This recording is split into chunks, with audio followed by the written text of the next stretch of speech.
அரசியலமைப்பு சட்டத்தை மாற்ற விரும்பும் பாஜகவால் 150 தொகுதிகளில் கூட வெற்றி பெற முடியாது என ராகுல் காந்தி தெரிவித்துள்ளார். மத்திய பிரதேச மாநிலம் ரட்லம் பகுதியில் நடைபெற்ற தேர்தல் பிரச்சாரத்தில் ராகுல் காந்தி கலந்து கொண்டு பேசினார். அப்போது அரசியல் சாசனத்தை மாற்றிவிட்டு மக்கள் உரிமைகளை பறிப்பதுதான் பாஜகவின் நோக்கம் என குற்றம் சாட்டினார்.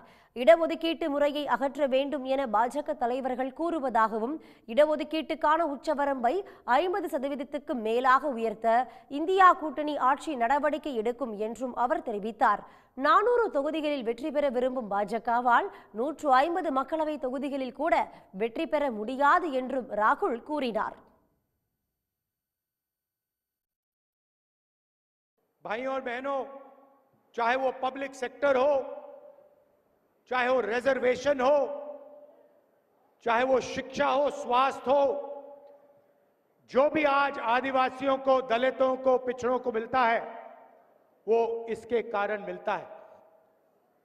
और बीजेपी के नेताओं ने साफ बोल दिया है कि अगर वो चुनाव जीतेंगे तो वो इस किताब को बदल के परे कर देंगे।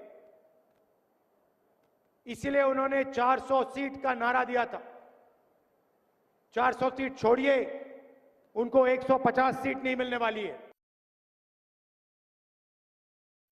இந்தியா கூட்டணி ஆட்சிக்கு வந்தவுடன் ஜாதிவாரி கணக்கெடுப்பு நடத்தப்படும் என்றும் அது இந்திய அரசியலின் போக்கையே மாற்றி அமைக்கும் என்றும் ராகுல் காந்தி உறுதிபட தெரிவித்தார். உடனுக்குடன் செய்திகளை தெரிந்து கொள்ள சன் நியூஸ் பெல் ஐகானை கிளிக் பண்ணுங்க.